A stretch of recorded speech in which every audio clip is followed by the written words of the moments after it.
Bonjour la France. What the fuck?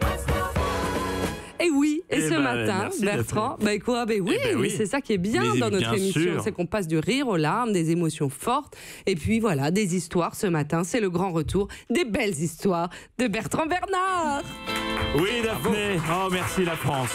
Voici l'histoire de Ye et Xue, un couple originaire de Chengdu, de la capitale de la province de Sichuan, en République populaire de Chine.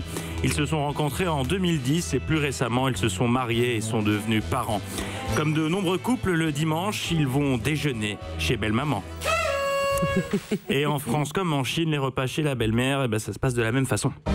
Alors que vous déboutonnez le premier bouton de votre pantalon pour continuer à respirer, la belle-mère vous force à reprendre encore un peu de gigot pendant que le beau-père vous donne des leçons de vie en gueulant sur les politicards qui sont tous pourris de toute façon. Au même moment, les enfants courent autour de la table en frôlant bien les bords très pointus, tout ça en hurlant « Je vous passe le dessert et le café ». Quand vient enfin le Dijon, l'horloge indique 16h30 et vous priez pour être rentré à temps pour mater PSG Monaco. C'est alors que la belle-mère prononce cette sentence irrévocable. J'ai retrouvé un vieil album de famille. On va se plonger dans nos souvenirs, viens.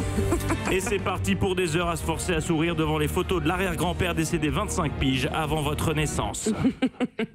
C'est à peu près ça, c'est un très bon résumé des repas du dimanche. Alors oui, vous vous dites, cette histoire était censée être belle, pour l'instant elle ne l'est pas trop. Oui. J'y viens, Daphné, parmi la dizaine de photos de famille, l'une d'elles a particulièrement attiré l'attention de Ye.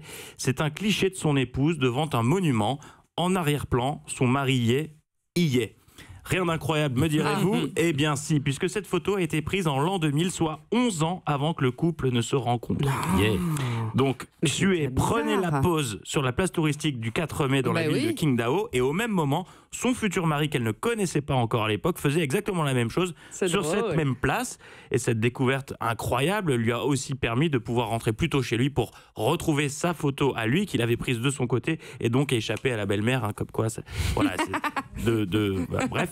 On vous poste d'ailleurs les deux photos sur les réseaux sociaux de Bonjour la France, et Ye est revenu sur cette folle coïncidence dans un journal chinois, je le cite, « J'ai vu un homme debout dans le coin d'une photo et j'ai dit, c'est moi.